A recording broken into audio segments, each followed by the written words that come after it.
Hello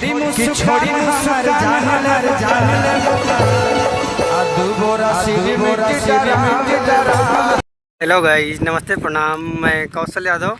मैं इस time आया हूँ गाना शूट करने के लिए। जो गाना है हिंदुस्तान और पाकिस्तान का, और गाना शूट हो रहा है, अभी हम दिखाएंगे। ये है राम निवास भाई जी।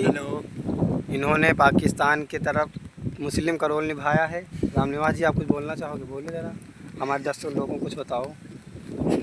ये है पुनीत जी, और हम लोग हिंदुस्तानी तरफ की भूमिका निभाए हैं। तो पुनीत जी, आप कुछ बोलना चाहोगे? बोलो हमारे दर्शक लोगों को। हेलो हाय, बस इतना ही इनको आता है। ये गाना शूट रहा है, पुनीत सिंह इसमें करेक्टर कर रहे हैं, हिंदुस्तान की तरफ से हैं। और ये देखो, आप लोगों को मैं दिखा रहा हूँ। ये देखो सिर्फ, ये देखो हो जाए